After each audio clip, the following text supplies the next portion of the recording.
Bienvenidos a nuestro canal Raíces Hebreas de la Fe. Comparta con aquellos que de verdad desean aprender las raíces hebreas de nuestra fe. Sintonice cada mañana de lunes a viernes Bendición Matutina, un programa dedicado a la intercesión.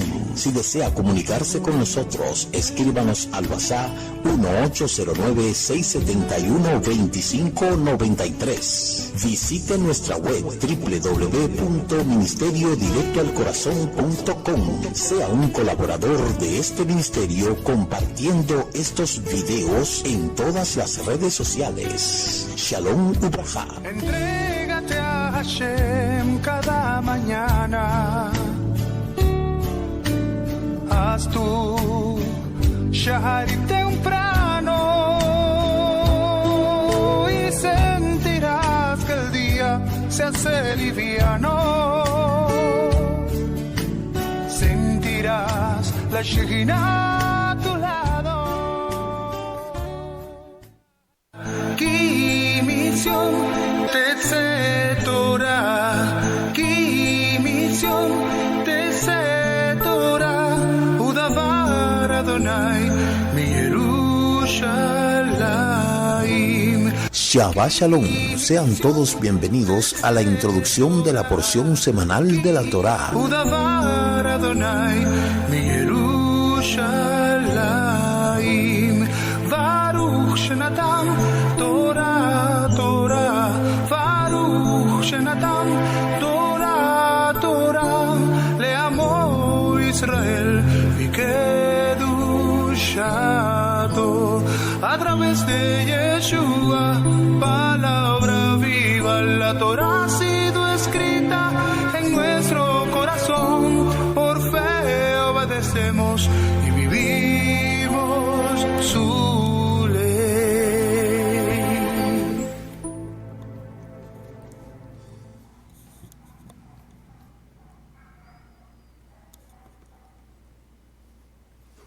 Shalom a todos, buenos días, buenas noches, buenas tardes, en donde quiera que nos estén sintonizando a través de este su programa de la introducción de la porción semanal de la Torá. Quien les habla, su amigo y hermano en el Mesías, el Roé Ricardo Mojica. Somos el Ministerio Mesiánico Internacional Directo al Corazón, anunciando la restauración de Israel y de todas las cosas. Estamos anunciando la restauración de los nombres Kedoshim, la restauración de las Sagradas Escrituras, la restauración de las fiestas y la restauración de nuestra identidad.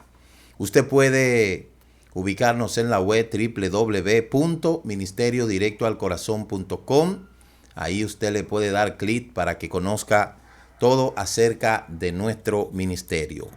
Hoy, como todos los viernes, tenemos la introducción de la porción semanal de la Torá. Hemos iniciado el estudio del libro de Shemot y hoy tenemos la parashá número 1 con el mismo nombre que corresponde a la porción. Shemot significa nombres, mal traducido, latinizado, Éxodo. Y en esta primera porción de la parashá Shemot vamos a abordar datos interesantes, los cuales van a ser de mucha edificación para usted. Durante toda esta semana hemos estado leyendo las porciones semanales de la Aliyah, las porciones diarias de la Aliyah, de la Parashá, y hoy nosotros vamos a concluir con la introducción de esta porción semanal. Bien, vamos a entrar de inmediato en materia. Y ahí usted puede ver el encabezado de la porción semanal de la Torá. La parashá 13, Shemot, significa nombres. Se encuentra en el libro de Éxodo, Shemot, capítulo 1, desde el verso 1 hasta el capítulo 6, verso 1. La primera aliyá, ahí usted la tiene, desde el capítulo 1, del 1 al 17, aliyá número 2, capítulo 1, 18 hasta el capítulo 2, verso 10, aliyá número 3, capítulo 2 del 11 al 25, aliyá número 4, capítulo 3 del 1 al 17, aliyá número 5, capítulo 3, desde el 18 hasta el capítulo 4, verso 17, Aliyah número 6, capítulo 4, desde el verso 18 al 31, y Aliyah número 7, capítulo 5, desde el verso 1 hasta el capítulo 6, verso 1. La Haftará o partidura se encuentra en el libro de Isaías, capítulo 27, del 6 al 28, y el libro de Yirmiyahu, capítulo 1, desde el verso 1 hasta el capítulo 2, verso 3. De inmediato vamos a entrar en lo que es la Aliyah para que usted pueda ver la introducción de esta Aliyah. La Aliyah es lo que corresponde a la partidura que abarca los profetas y los escritos y también el Brit Hadashah. Habla de que qué implica dejar atrás al mundo y sus deseos, lo sucedido con el pueblo de Israel previo a su salida de Misrayim. Es una muestra de que antes de ver cumplidas las promesas, seremos probados para poder acceder a ellas. Veamos cuál podría ser el panorama del momento. Y el rey que surgió después, que no conocía a Yosef, trató con extrema dureza al pueblo de Israel, pero ¿había alguna razón para que ello fuese así? Ciertamente eso es lo que vamos nosotros a estudiar en esta primera porción de la Torá. Como declara la Haftará, el Eterno tiene planes con nosotros y esto incluye el hecho de que vamos a tener pruebas, vamos a tener dificultades, vamos a tener vicisitudes, vamos a tener todo tipo de situación que sea provechoso para nosotros afianzarnos y más que nada también comprender cuál es el propósito que el Eterno tiene para nosotros. Siempre le digo, como hemos estado aprendiendo, que cuando vienen algún tipo de problema a nuestra vida, nosotros debemos de preguntarnos no por qué sucede eso, sino para qué. Eso es algo que yo he aprendido en mi trayectoria. No debemos preguntarnos por qué, sino para qué. Y nosotros vemos que para aquellos que aman al Eterno, como dice el dicho, no hay mal, no hay bien que por mal no venga. No hay bien que por un mal no venga. Y eso es lo que vemos aquí en esta parashá, cuando dice la Escritura que llegó a Misrayim, a Egipto, un rey que no conocía a Yosef, que no conocía nada del pueblo de Israel en esa tierra. Parece que él no leía la historia, parece que no se leyó ni se asentó un precedente, porque por ejemplo, para ponerle un ejemplo, nosotros en nuestro país tenemos cantidades de personas que se destacaron y que hicieron aporte a nuestra formación como nación. Muchos hicieron aportes en la educación, esos hombres que hicieron aporte en la educación, otros hicieron aporte en la política, otros hicieron aporte en el desarrollo social. Y en medio del historial de esa nación, se supone que esos nombres permanecen ahí. Nosotros tenemos calles que llevan nombre de personas extranjeras que están ahí no porque se les ocurrió a cualquier gracioso ponérsela, sino que esa calle tiene un nombre, calle tal, calle Eugenio María de Hosto, calle Piantini, etcétera. Personas que ayudaron, contribuyeron a algo en esa sociedad. Y de una manera de que la gente no olvide ese bien que hicieron, se le pone un nombre. Parece que en Egipto, cuando llegó el nuevo faraón, no había nadie que le dijera ni que le recordara quién fue Yosef. Y esto me parece muy extraño. Por supuesto que sí. ¿Por qué? Porque Yosef no era cualquier persona.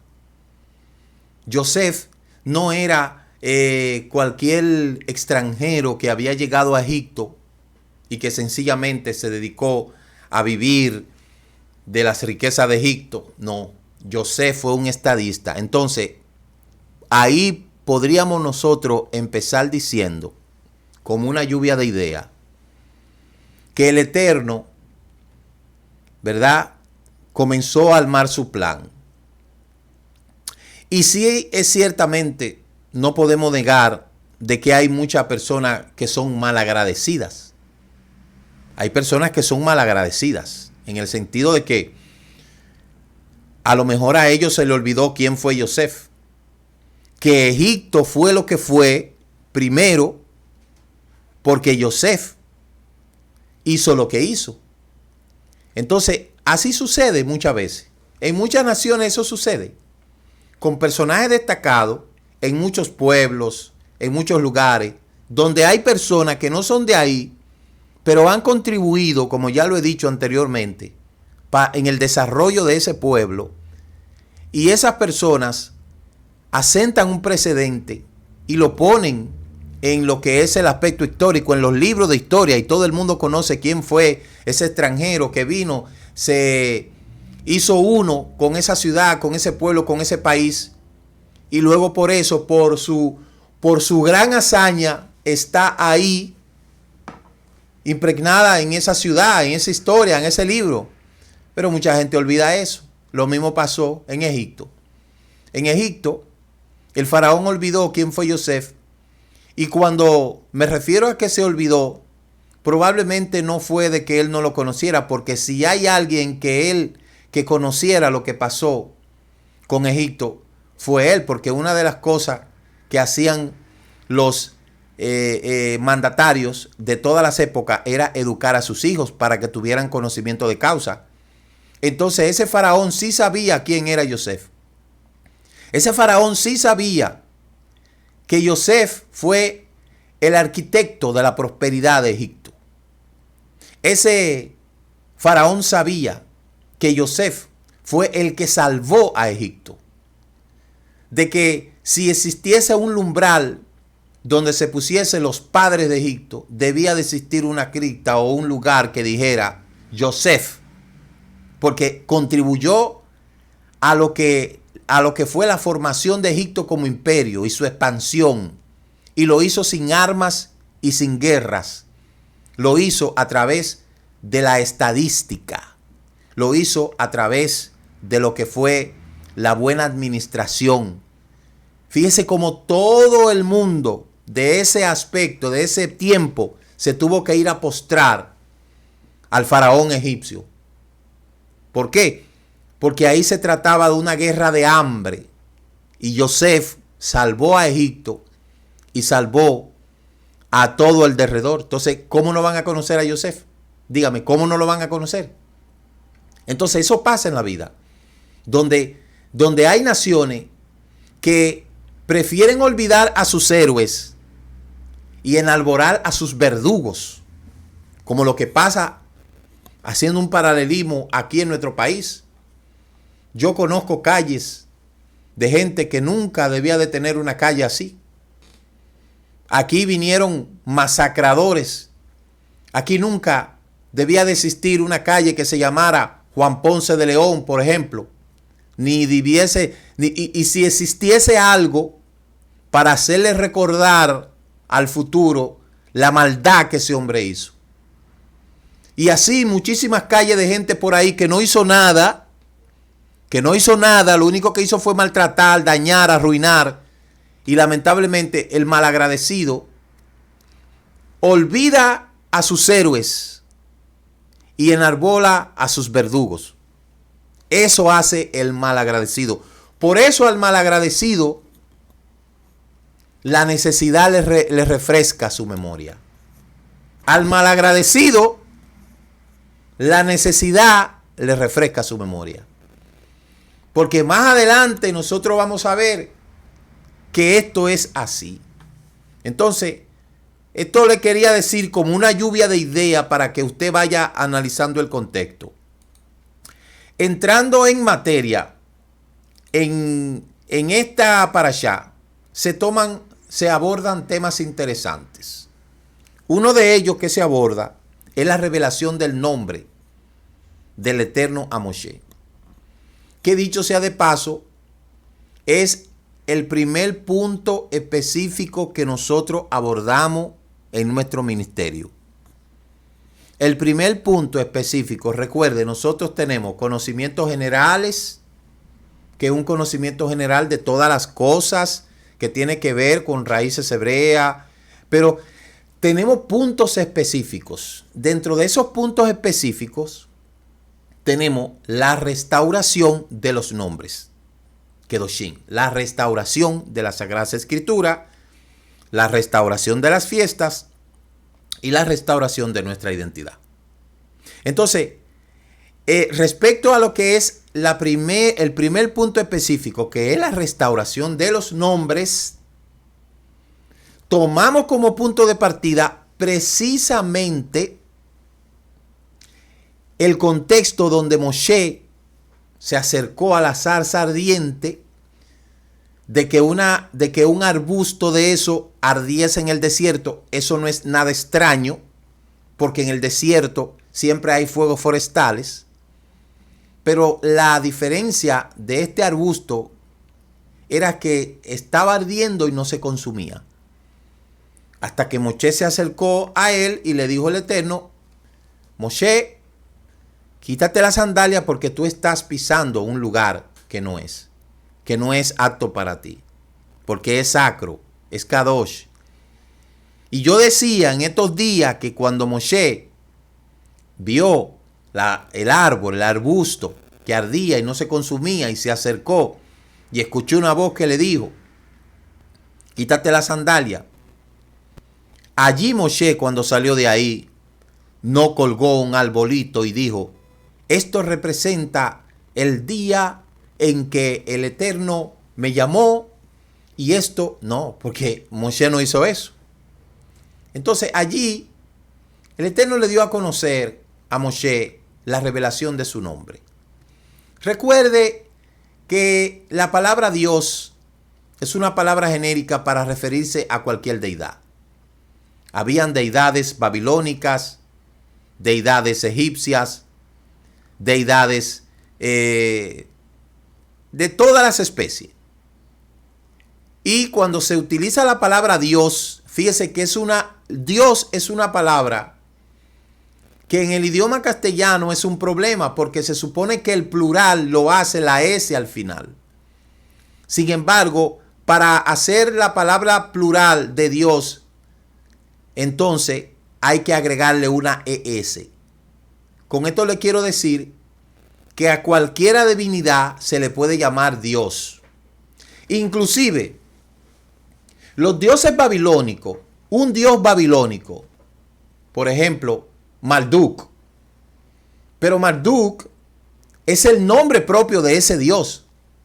Sin embargo, si usted dice Dios, no se da a conocer quién es si usted no le pone el nombre después.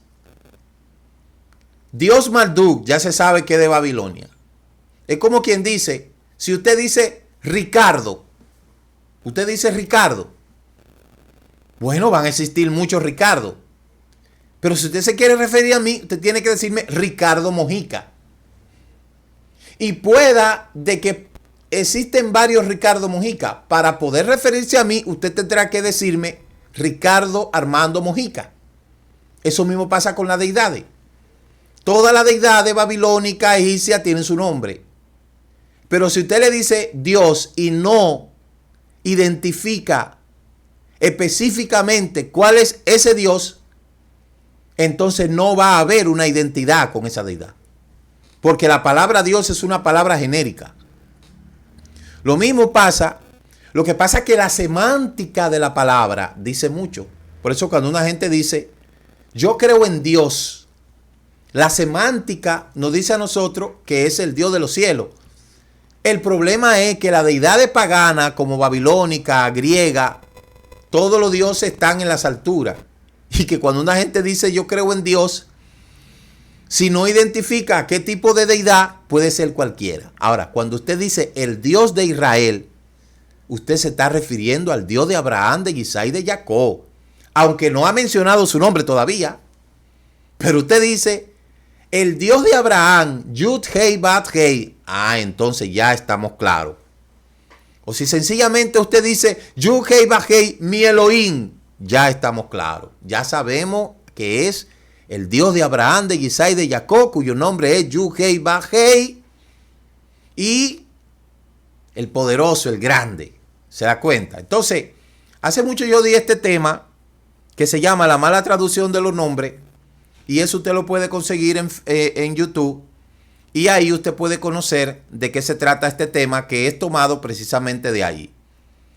Entonces, entrando en materia, dice la escritura que Moshe fue a Egipto en el nombre de Yud Hei Bat Hei.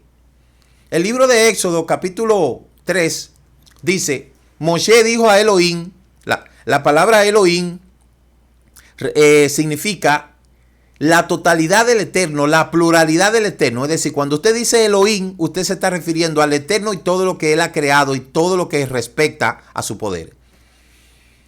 Por eso, dice, Moshe dijo a Elohim: supongamos que yo voy a los hijos de Israel y le digo, el Elohim de vuestros padres me ha enviado a ustedes. Si ellos preguntan cuál es su nombre, ¿qué les responderé? Elohim dijo a Moshe: yo soy el que soy. Y añadió: así dirá a los hijos de Israel: yo soy el que soy, me ha enviado a ustedes. Elohim dijo además a Moshe: así dirá a los hijos de Israel: Yud Hei Bat Hei, el Elohim de vuestros padres, el Elohim de Abraham, el Elohim de Isaac, el Elohim de Jacob, me ha enviado a ustedes. Este es mi nombre para siempre. Este será el nombre con que seré recordado de generación en generación. ¿Usted ve? Ahí el Eterno le dio a Moshe el nombre a través del cual ellos iban a invocar a ese Elohim.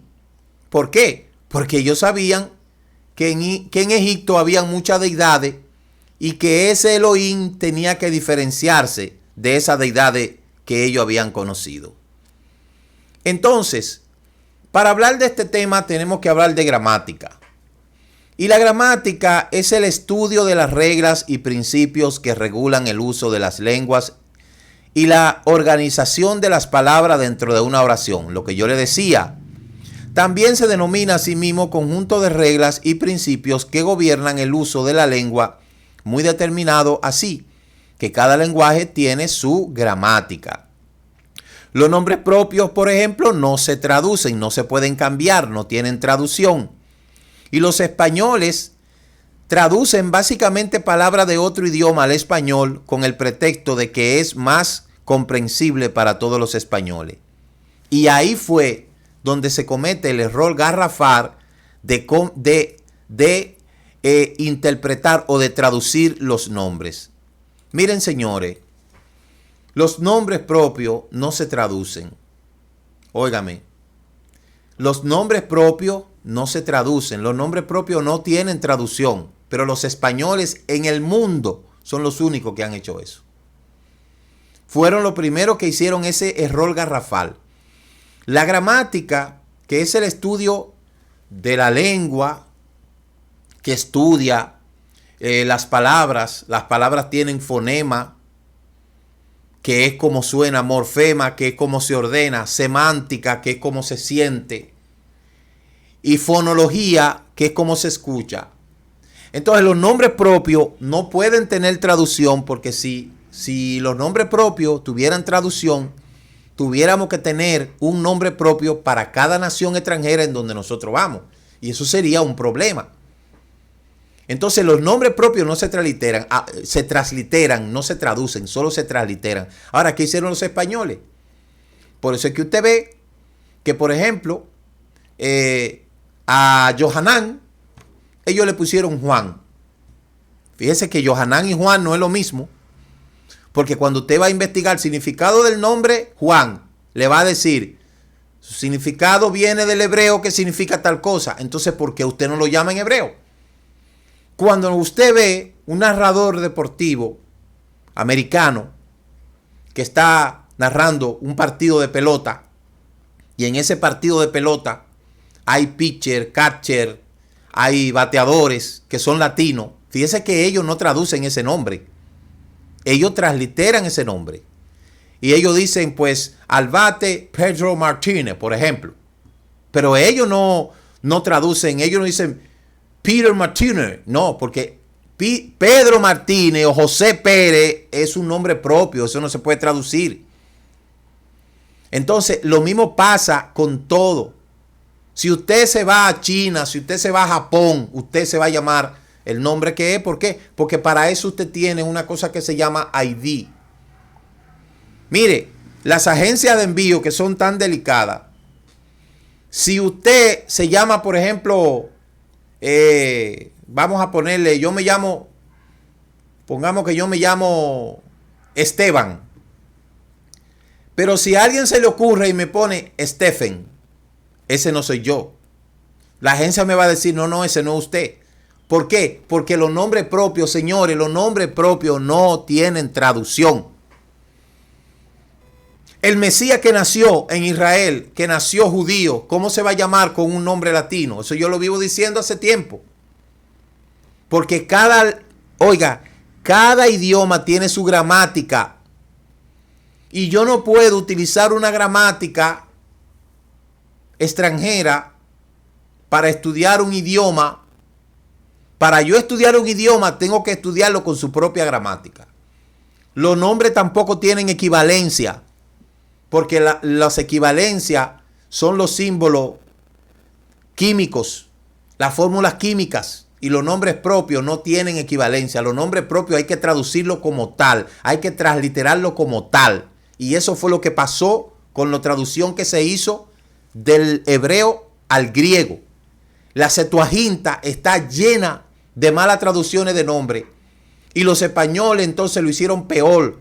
Cuando se tradujo la escritura del griego al latín, ahí se hizo peor, porque muchas palabras que son del idioma original hebreo no existían en el griego y ellos buscaron palabras similares, y cuando se busca una palabra similar se está distanciando de la original, y mucho más cuando se traduce al tercer idioma, entonces se distancia más. Y óigame, por cada traducción que se hace de un idioma y se va separando, se va distanciando cada vez más de la verdad. Y eso es lo que ha pasado con la escritura.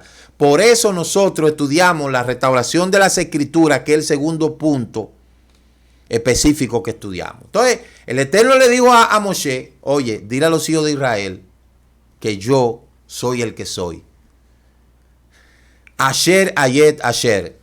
Yud, Hei, Bat, Hei. Entonces, ese nombre no tiene traducción y ese nombre no se puede traducir porque es el nombre propio. ¿Por qué mucha gente se llama extraño decir Asher, Ayet, Asher? Porque nosotros estamos acostumbrados a tener nombres humanos con pronunciaciones fáciles. Pero yo quiero que usted sepa que el nombre del Eterno no es así. Entonces, esa es la razón por la cual el Eterno le dijo a Moshe estas palabras. Mire, le dijo, yo soy el que soy. Le puso estas palabras. En hebreo es Yud, Heit, Vat, Heit. Esas cuatro letras. Yud, Hei, Vat, Hei, que es lo que hemos escuchado de Asher, Ayet, Asher. Entonces, Yud, Hei, Vat, Hei tenía un nombre en lo que se conoce como Antiguo Testamento, que usted sabe que es la Torá, y Moshe fue el primer hombre a quien él se lo reveló en el monte Sinaí. Si ellos me preguntan cuál es su nombre, ¿qué les responderé? Él respondió Elohim a Moshe, yo soy el que soy. Y dijo, así dirá a los hijos de Israel, como hemos leído en Éxodo 3:13. Entonces, más adelante, ¿por qué Yud-Hei Vah-Hei necesitaba un nombre? Porque un nombre servía y sirve para identificar a alguien entre los hombres y distinguirlo de los demás. Entre tantos dioses que se creía que existían, el verdadero Yud-Heh-Vah-Heh tendría que tener, obviamente, diferenciarse. Es decir, el verdadero Dios tenía que diferenciarse. Y por esta razón fue que el Eterno le tuvo que decir a Moshe para que ellos diferenciaran una cosa de otra. Por eso dice, habló Yud-Heh-Vah-Heh a Moshe y le dijo, yo soy Yud-Heh-Vah-Heh, yo me aparecí a Abraham, a Yisai y a Jacob como omnipotente, pero con mi nombre no me di a conocer a ellos. Aquí no fue que los antepasados no conocieron el nombre del Eterno, sino que la esencia del poder que ellos necesitaban conocer se estaba basado en atributos. Y por eso es que, por ejemplo, Abraham conoció al Shaddai. Es como quien dice que conoció el atributo, pero no el nombre directo. Es decir, yo conozco al que arregló el zapato, aunque no sé cómo se llama. Entonces, Abraham, el Eterno se dio a conocer por sus atributos. Le dio poder, le mostró su poder, le mostró su autoridad. Y yo soy de lo que creo que sí, Abraham conocía el nombre del Eterno, pero el nombre personal del Eterno, pero en ese momento no era necesario que el Eterno, que Abraham lo diera a conocer, porque todo lo que estaba viviendo Abraham, las circunstancias que estaba viviendo, no requería necesariamente que el Eterno utilizara de su nombre para hacer tal cosa. Es decir, es como que cada circunstancia que cada uno de los patriarcas vivió, el Eterno necesitaba manifestar su poder de distinta manera. Abraham se lo dio a conocer como el Shaddai, como el poderoso, como el que está trabajando detrás del background.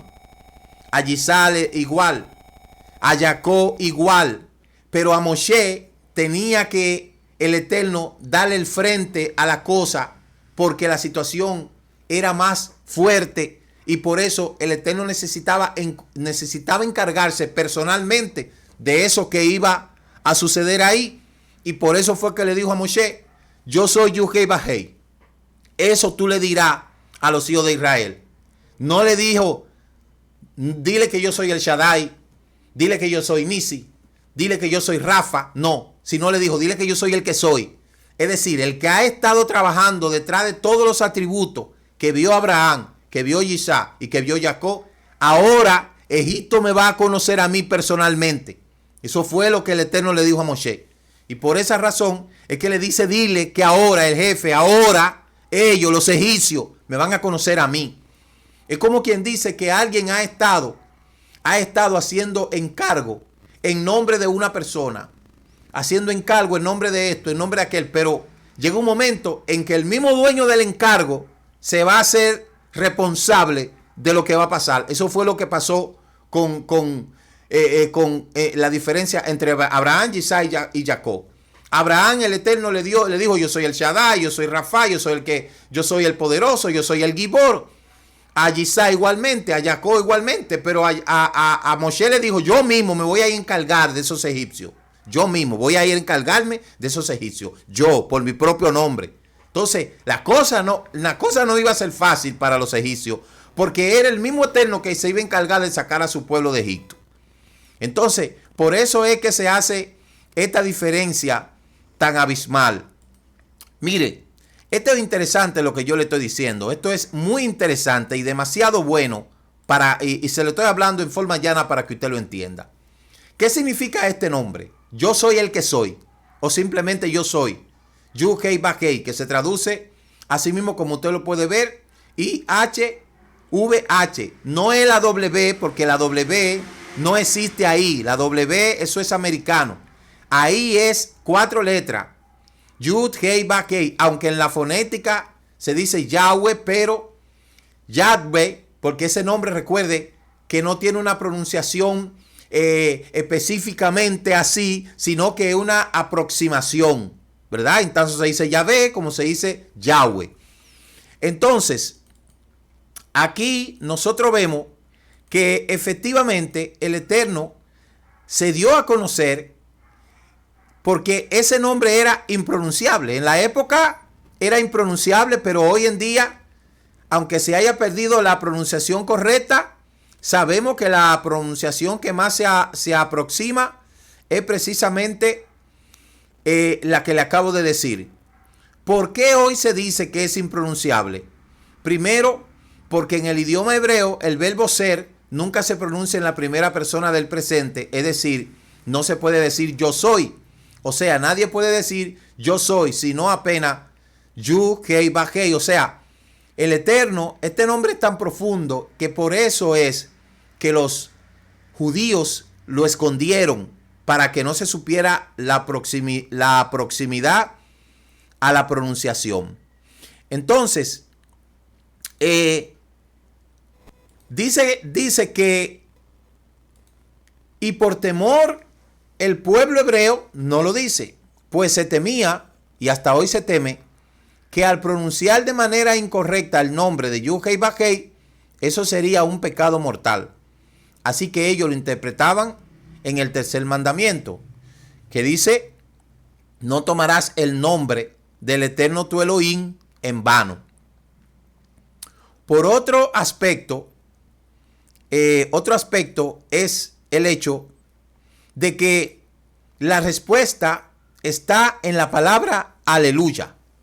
Ahí está en la respuesta en la palabra aleluya. Vamos a ver la diapositiva anterior para que podamos entrar en eso. Mire, cuando crearon una manera de poner vocales a las palabras hebreas, ya no se pronunciaba el nombre de Yud Hei Bajei hacía muchísimo tiempo. Y por eso se dice que se ha perdido la pronunciación original, más o menos 600 años después del Mashiach. Entonces, ahora es donde le voy a entrar aquí en la siguiente diapositiva, donde la respuesta está en la palabra aleluya. Esta palabra es una frase en hebreo que significa exaltar a Yad. Aleluya. Entonces, lo curioso es que todos los idiomas, aleluya, se pronuncia de igual manera a los hebreos de todos los tiempos. Y por eso es que decimos que la pronunciación más acertada respecto al nombre es Yahweh. Así como suena, Yahweh. Y cuando cae pues en la boca de los latinos, pues se endulza la fonética Yahweh. Y eso lo dice la palabra que le estoy diciendo ahora. La palabra aleluya es una palabra que significa exaltar al Eterno en todos los idiomas. En todos los idiomas se dice la misma palabra. Entonces, ¿y quién es Yad? Obviamente Yud Hei Bajei. Yad es el Dios de Israel, el Dios de la Biblia. ¿Qué yo dije? El Dios de Israel, el Dios de la Biblia, pero todavía no he dicho su nombre. Todas las veces que decimos aleluya, estamos diciendo en hebreo exaltar a Yad. Exaltado sea el Dios de Israel, exaltado sea el Dios de la Biblia, aunque no hemos dicho su nombre. Por eso es que todos los pueblos que dicen aleluya, y es interesante, oiga, es interesante la cantidad de cosas que uno escucha de la gente que dicen, no, que el nombre de Dios no es así. Sin embargo, todos dicen aleluya, aleluya. Y uno le pregunta, ¿por qué tú dices aleluya entonces? ¿Por qué dices aleluya? No debería de decir aleluya. Porque por algo debe de venir la palabra aleluya. ¿De dónde surge la palabra aleluya? ¿Qué significa la palabra aleluya? Solamente eso debe de darle una orientación a la gente para que la gente pueda comprender de que están pronunciando el nombre del Eterno de manera incorrecta. Y eso lo vamos a ver ahora. Mire, el nombre divino abreviado, como ya hemos dicho, es la forma bilítera corta, Yad, ¿verdad? El nombre Yad es la forma reducida del verdadero nombre de Yud Hei Bajei, usado en la antigua alianza, y significa lo mismo que su forma completa. Y en muchos pasajes Yud Hei Bajei es llamado apenas Yad. Y 23 veces aparece, mire, Salmo 68. Toma esos salmos que están ahí. Salmo 68, 4. Salmo 68, 18. Salmo 77, 11. Salmo 94, 7 y 12. Salmo 102, 18. Salmo 115, 17 y 18. Salmo 118, versos 5, 14, 17, 18 y 19. Salmo 122, 4. Salmo 130, verso 3. Salmo 135, 3 y 4. Salmo 147, 1. Salmo 156. Isaías 12, 2. E Isaías 38, 11. Todas esas veces se habla de la abreviatura del nombre que significa Yad, ¿verdad? Entonces, ahí nosotros podemos corroborar claramente que ciertamente cuando una gente dice aleluya, está de cierta manera pronunciando una parte de ese nombre. Todos los nombres de personas en la Biblia terminan en esa terminación IAS. Por ejemplo, Elías, Isaías, Jeremías, Ezequías, Ananías, Amasías, Zacarías, Malaquías, Sofonías. ¿Por qué? Porque tienen al final la pronunciación Yad. Entonces, Eliyahu, Yesayá, Yirmiyá, ¿usted ve? Pero al traducirlo al castellano le pusieron esa expresión, esa frase, que esa terminación en castellano tiene un nombre. Esa expresión que usted puede ver, esa letra, esas tres letras que son la I, la A y la S, tienen un significado en la lengua. Y por eso es que cuando se traduce a la lengua del hebreo a la lengua castellana y se le quita la proposición Yad y se le pone eso, entonces no tiene ninguna coordinación con nada. ¿Por qué? Por lo siguiente, mire, por lo siguiente. Yad es el inicio del verdadero nombre. Pero fíjese que ya no es G, donde se forma la palabra Jehová. No es G. Oiga bien, no es G, sino Yad, que es la forma pronunciada del nombre de Yuhei Bajei. Como usted lo puede ver aquí, cuando se traduce esto, se traduce esta forma bilítera corta, entonces aparece la palabra Yad. No la palabra G, sino la palabra Yad. Mírelo aquí. Eso se desprende de lo que es la Yud y la Hei. Entonces, cuando nosotros vemos lo que es las expresiones en castellano, podemos ver que no es Jehová, porque no existe esa palabra. Yad y Het suenan totalmente diferentes. Definitivamente entonces no es Jehová. Definitivamente no lo es. Definitivamente no es Jehová, porque ya lo hemos dicho. Porque la palabra aleluya en ningún lugar del universo se dice aleluje. Tampoco los nombres de los profetas y reyes de Israel se dice Elje, Isaje, Jerenge, Eseje, Ananje, Sacarge, Malaje, Sofanje, ¿verdad? Que no se dice así, sino que se dice Eliyahu, Yesayá, Yirmiyá, Ezequiyá, y así sucesivamente, Zacariyá, Malaquiyá. No se dice Elge, ni Esaje, ni Jerenge, ni Esenge, ni Ananje, ni Zacareje, ni Maleje, ni Sofenge, ninguno de esos se dice así. Entonces, la palabra no es bajo ningún concepto Jehová, porque no hay forma. La pronunciación más precisa, y los expertos de la lengua hebrea del Antiguo Testamento, como muchos le llaman, investigaron que la pronunciación más próxima del nombre de Yuhei Bajei tenía que ser Yahweh. Yahweh, como usted escucha que lo pronunciamos, Yahweh. Y eso es lo más acercado. ¿Y cómo surgió el nombre de Jehová? Pues usted lo sabe. Al contrario de lo que muchos creen, el nombre de Jehová no es una versión latinizada del nombre original hebreo, sino que es un nombre híbrido, mezclado, distorsionado del original. El nombre de Jehová fue inventado por un monje franciscano llamado Prieto Galatinus en el 1518.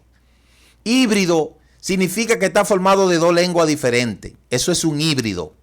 Tanto el nombre de Jehová como el nombre de Jesús son dos nombres híbridos, como usted lo ha podido observar. Mire, ¿cómo surgió el nombre de Jehová? Es un nombre forjado, completamente adulterado del texto original hebreo, que no se conocía en ninguna parte del mundo antes del 1518. El error de traducir como Jehová el nombre de Yud-Heh-Vah-Heh fue porque el tal monje no sabía que los copistas hebreos escribían el nombre de Yud-Heh-Vah-Heh con las vocales de Adonai para que fuera pronunciado Adonai. Y al ser leída la escritura, luego el monje católico creyó que el nombre sería Jehová, pero nunca tal nombre existía. Y de ahí es donde viene esa falsificación de ese nombre por la traducción desde la Septuaginta y luego los masoretas. Por lo tanto, antes del 1518 nunca existió, ni jamás había sido pronunciado, ni conocido escrito tal nombre. Antes de la época de Jehová era totalmente desconocido en el universo. El nombre fue inventado por el monje católico romano Prieto Galatino en 1518 y no en el monte Sinaí como algunos piensan. Repito, no fue en el monte Sinaí como Moshe le fue revelado. Eso no fue ahí. Eso no fue lo que el Eterno le reveló a Moshe. Por otro lado, podemos ver que el significado en hebreo de Jehová, Jehová, significa quebrantamiento, ruina, desastre, código, del código hebreo Strong 1943. Puede buscar esa referencia. Jehová. Y la partícula G significa miren. Entonces, ¿qué es lo que significa? Ruina, miren la calamidad, miren la destrucción. La palabra G viene del código hebreo Strong 3444. De modo que cuando una persona dice Jehová, en realidad lo que está es anunciando la calamidad. Y usted puede ver la referencia que le he dado ahí. Entonces, tenemos que seguir repitiendo que el significado del nombre de Jehová, G, que debe de ser Yad, falsificado por el nombre Jehová, que traducido es ruina, desastre, calamidad, mal deseo, abismo, destrucción, miseria, un falso Dios, desastre y calamidad. Ese sería el significado de la palabra Jehová. Falso Dios, desastre y calamidad. Ese sería realmente el significado de la palabra Jehová. Entonces, sabemos claramente que el nombre de Yud-Heh-Vah-Heh está relacionada hasta con la fisionomía del cuerpo humano. Si usted utiliza y pone a un hombre de pie, usted va a ver que su fisionomía está representada en el tetagrama, en el tetragramatón. ¿Por qué? Porque fíjese que dice que él hizo al hombre a imagen y semejanza. Y usted puede ver la Yud ahí que parece la cabeza. Mire cómo la Hei parece el pecho. Y luego la Va los intestinos. Y luego la Hei, mire cómo parece los dos pies. ¿Usted ve? Porque Hashem, y de aquí le digo que los judíos, muchos de ellos dicen Hashem. Por no pronunciar el nombre de Yud-Heh-Vah-Heh, ellos en sustitución dicen Hashem. Pero Hashem es el nombre que ellos los ortodoxos usan para llamar al Creador. Hashem en hebreo es un término que significa literalmente el nombre y se utiliza para evitar referirse al nombre de Yud-Heh-Vah-Heh. ¿Por qué ellos hacen esto? Bueno, Porque ustedes saben que la gente hace todas estas cosas y distorsiona todas estas cosas. Yo le digo, cuando nosotros nos mudamos por aquí, nosotros vimos un lugar. De hecho, nadie aquí en Higüey habló de ese nombre como yo. Yo fui que di a conocer ese nombre aquí en Higüey, aquí en este pueblo, que bastante problema nos conseguimos. Después yo entendí por qué fue que los judíos enterraron ese nombre. ¿Por qué? Porque yo comencé a ver aquí mismo, a menos de una esquina, ahí nosotros, cuando nos íbamos a mudar por acá, pasé por ahí y veo a una cafetería que se llama Cafetería Comedor Yahweh. Oiga esto. Cafetería Comedor Yahweh. Cuando yo vi esto, a mí me dio un salto en el corazón. Me dio un salto en el corazón. Y yo ni gané ni perdí. Fui y le pregunté al dueño de eso. Me acerqué y le dije, buenas tardes, señor, buenas tardes, sí. ¿De quién es ese negocio? Ese negocio es mío. Y yo le dije, ¿usted sabe qué significa ese nombre que está puesto ahí? Y él me dijo, no, ¿qué significa? Yo dije, mire, ese es el nombre sagrado del Dios de Israel. Y eso está prohibido ponerlo en lugares así. Y me dijo, ¿cómo? ¿Cómo va a ser? ¿Qué es lo que usted me está diciendo? Digo yo, sí, señor. Yo me tuve el atrevimiento de decírselo. Y me dijo, no, pero yo voy a quitar eso de ahí porque yo no quiero problema con ese Dios. Me dijo él. Y yo le pregunté, ¿quién puso eso ahí? Me dijo, esos fueron unos cristianos que me alquilaron eso ahí. Pero esa gente se volvieron un desastre. Esa gente se mudaron ahí y duraron un poco tiempo y se fueron. Y se desaparecieron. Y eso nunca funcionó ahí. Y yo le dije, porque el nombre sagrado no se puede tomar para eso. Y usted sabe qué pasó. Yo cogí una cosa tan grande y yo solamente dije, yo espero, dentro de mí, yo dije, yo espero que todo eso que está ahí, donde está ese nombre, se destruya. Y mire, yo quiero que ustedes sepan que eso está destruido. Desbarataron todo. El hombre borró el nombre. Y después que borró el nombre, dejó eso ahí como para que alguien la alquilara. Y nadie nunca la ha alquilado. Y yo quisiera que usted vea cómo está eso destruido. Eso lo demolieron. No se sabe por qué, no se sabe para qué. Mi esposa me dijo, mira, yo te tengo miedo. ¿Por qué me tienes miedo? Porque tú dijiste una palabra contra eso y mira cómo está. Mire, a mí me hubiese gustado. Mire, le voy a tomar una foto y la voy a subir al chat para que usted vea cómo está eso arruinado. Para que usted vea la manera en que eso está arruinado. Entonces, cuando yo vi eso, como otras cosas más que he visto, una vez pasé por un sitio y veo salón de belleza Yahweh. Yo dije, Padre eterno, pero ¿cómo es la gente? Después vi jugos Yahweh. ¿Por qué? Porque usted sabe que al cristianismo se le enseñó que para poner la prosperidad, para que venga prosperidad, usted tiene que ponerle librería Jehová, colmado, Dios está aquí. La gente cree que así es que va a venir la prosperidad. La gente cree que así es que llega la prosperidad, porque eso ha sido una mala enseñanza que se ha diseminado en el mundo cristiano.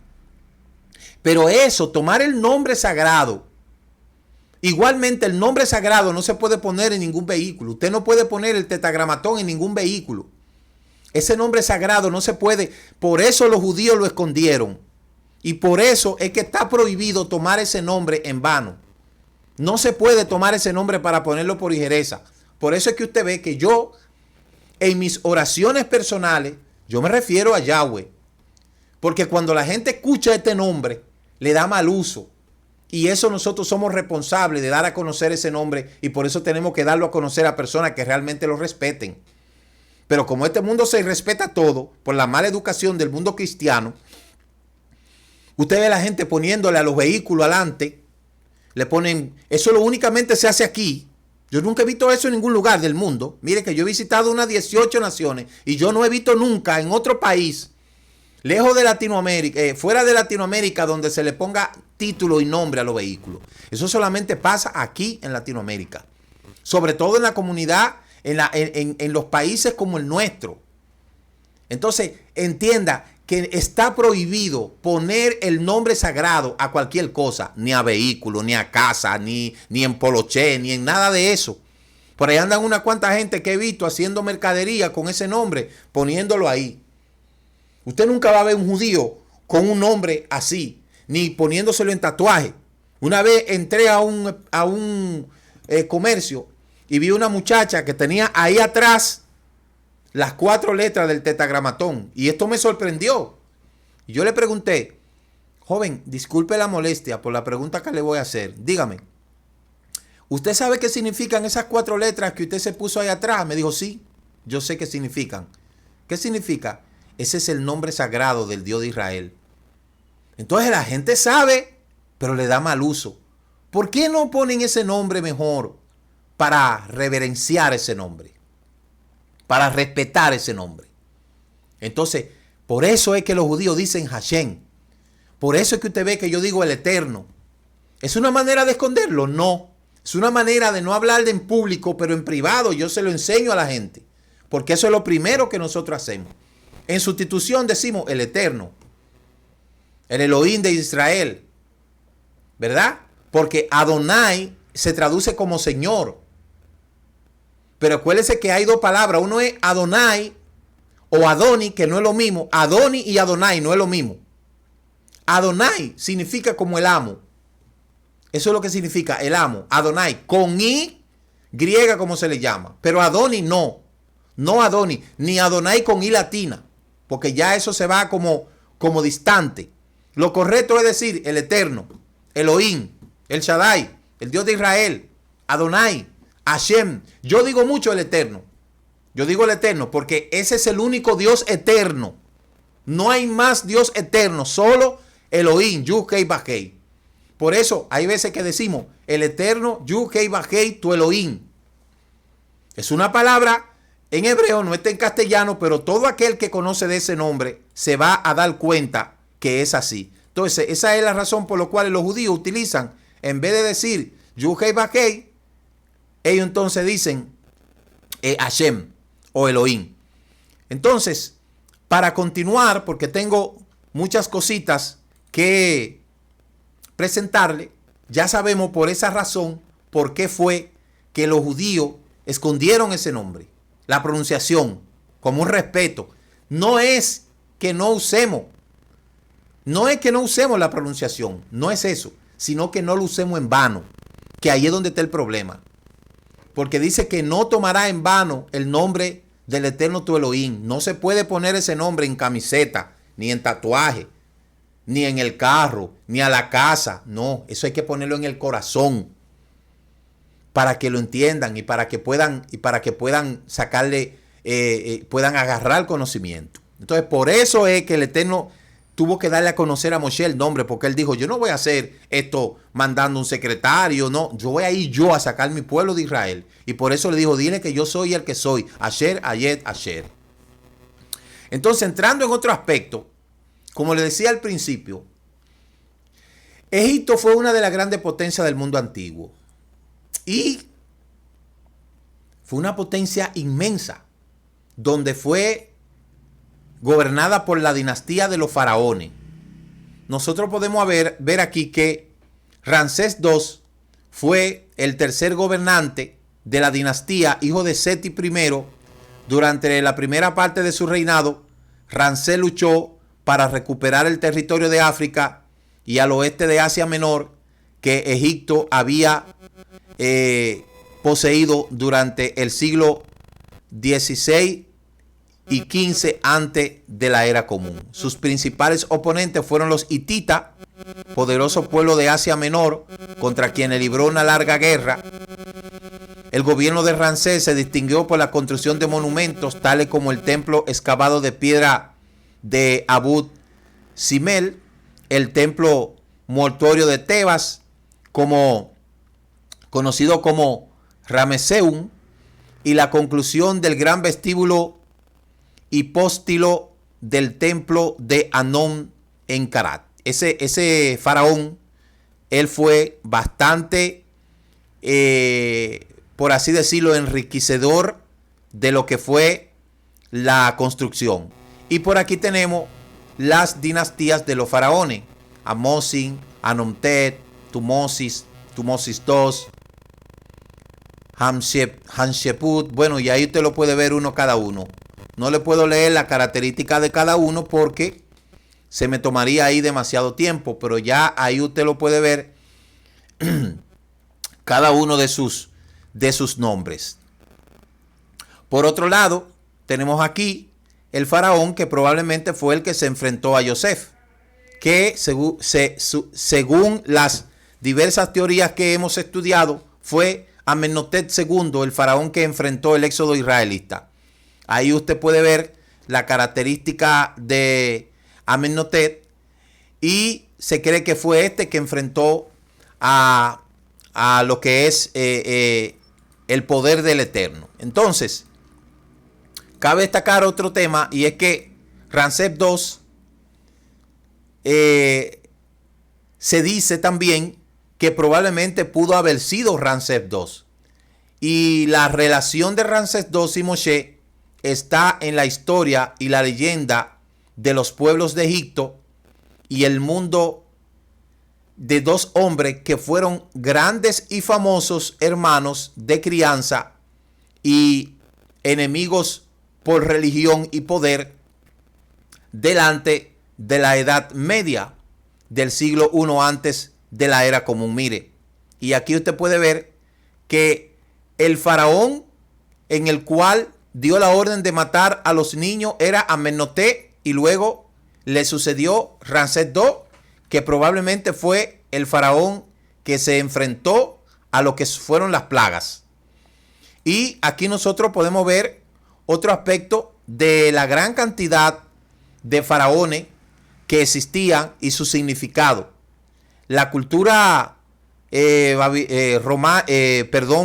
egipcia es muy diversa. De los egipcios, de hecho, tenemos mucho como legado universal, sobre todo en la agricultura.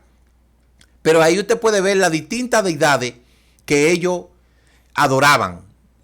Que, bueno, Egipto es rico en esa cultura, en lo que es el aspecto de lo que es la cultura del politeísmo. Entonces, todo eso se lo estoy dando como una manera que usted pueda conocer, ¿verdad?, un poquito más a profundidad.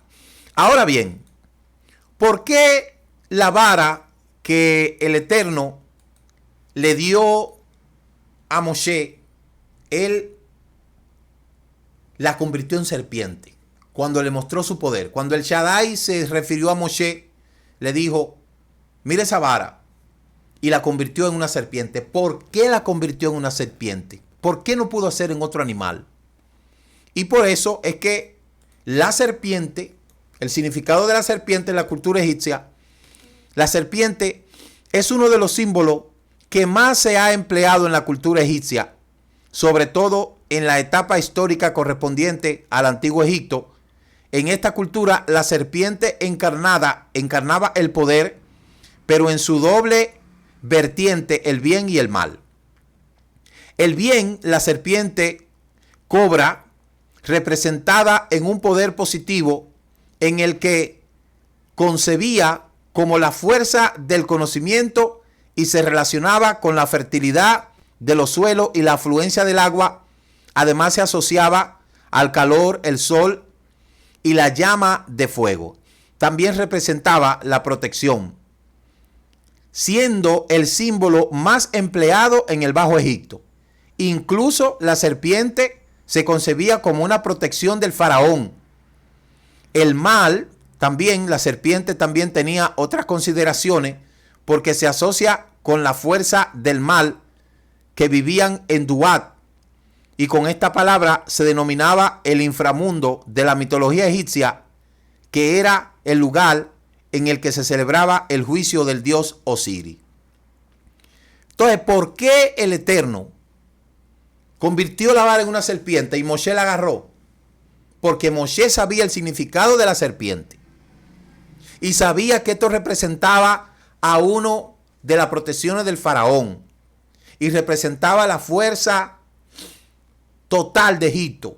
Y por eso el Eterno le dijo: esa serpiente que tú conoces el significado, tú la vas a agarrar y tú la vas a destruir. Esa fue la razón por lo que el Eterno probablemente le dijo a Moshe de que convirtiera su vara en serpiente. Moshe conocía todo esto.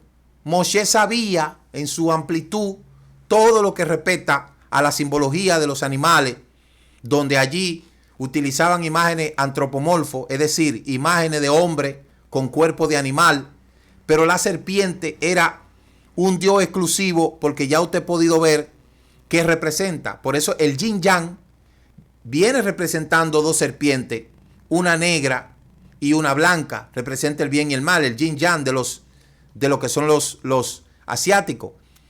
Entonces, ¿qué le dijo el Eterno a Moshe? Esa serpiente, tú vas a ver que tú la vas a destruir. Y por eso fue que le dijo que convirtiera su vara en serpiente. Por otro lado, de la señal que le habló de la lepra. ¿Y qué es la lepra? La lepra es una enfermedad bacteriana crónica de la piel por los nervios de las manos y los pies y las membranas de la nariz. Cuando Moshe se metió la mano y vio que estaba leprosa, ahí le estaba diciendo, para eso no había cura, pese a que la lepra ha sido asociada, solamente nosotros hemos visto en lo que es el Taná o en lo que es la Torá, 3 casos de lepra. Ahí nosotros vemos a Moshe, ¿verdad? A Miriam y a Labán. Esos 3 casos de lepra, ¿ves? Entonces, esa era una de las enfermedades más terribles de la antigüedad, donde no había cura. Y la persona que le daba eso se caía en pedazos.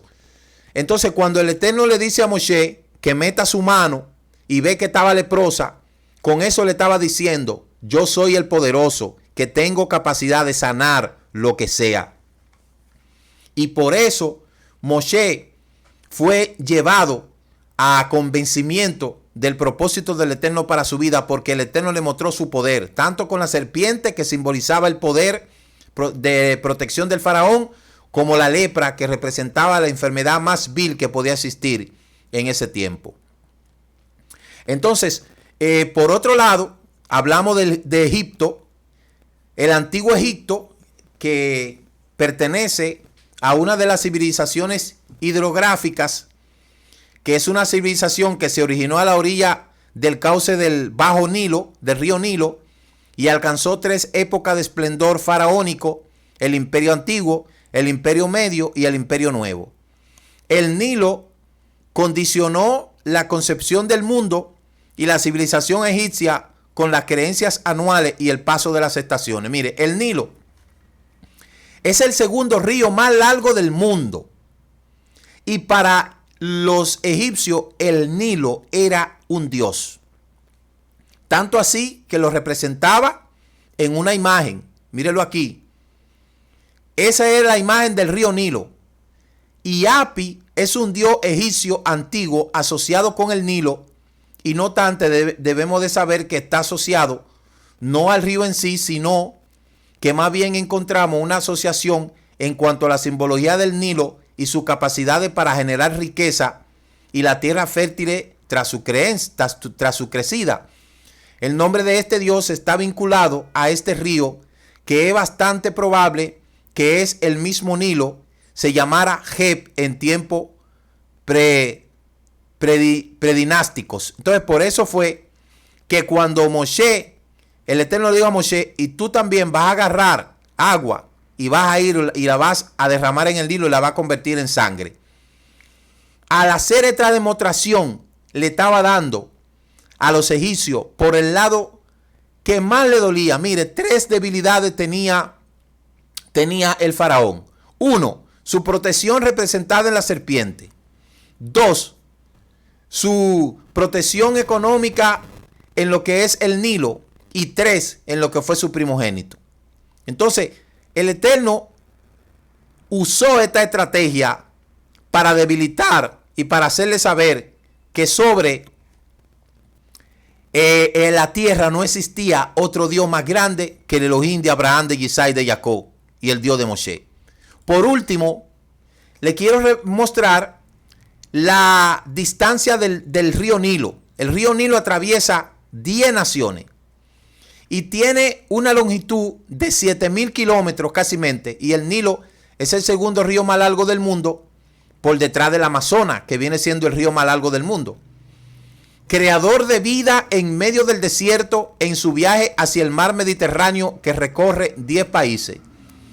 Es un río internacional que proporciona sus recursos hídricos a 11 países. Mire, Tanzania, Uganda, Ruanda, Burundi, Congo,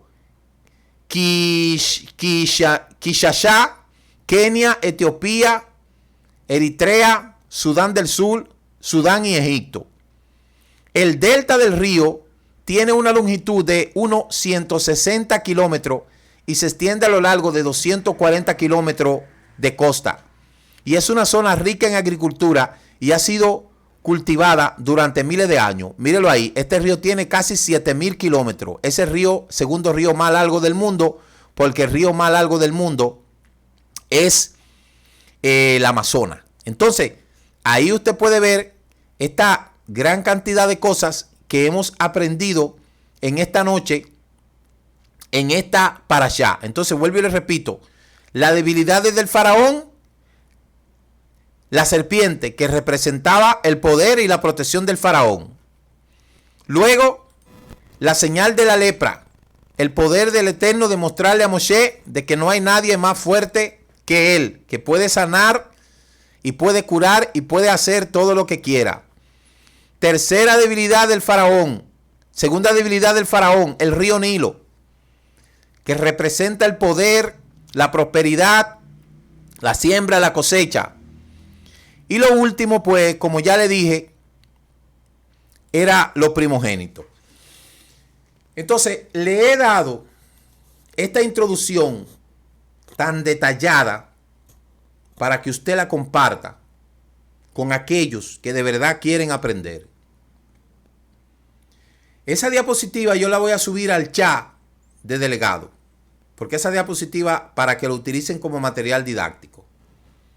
Pero esas informaciones que están ahí, yo quiero que usted sepa, son informaciones de primera.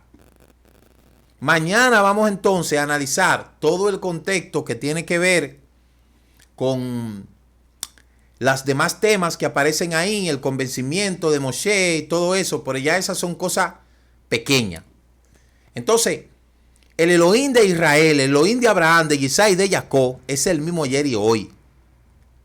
Por eso aprovechemos esta parashá para que podamos nosotros aprender y podamos conocer a profundidad los misterios y las cosas que el Eterno nos está dando a conocer a través de esta parashá Shemot. Así es que, shalom, shalom, que el Eterno le bendiga a todos, que el Eterno le guarde.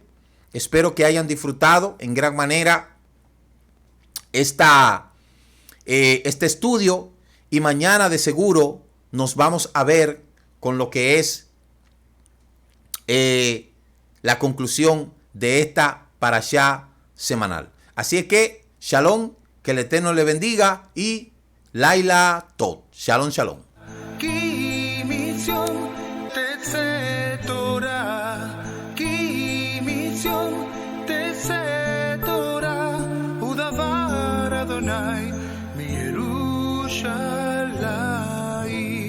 Muchas gracias por haber compartido con nosotros la porción semanal de la Torá. Comparta con aquellos que de verdad desean aprender las raíces hebreas de nuestra fe y nos veremos la próxima semana en la introducción de la porción semanal de la Torá.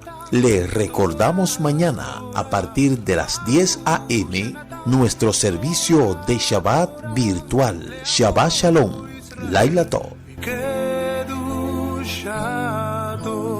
A través de Yeshua, palabra viva, la Torah ha sido escrita en nuestro corazón. Por fe obedecemos y vivimos su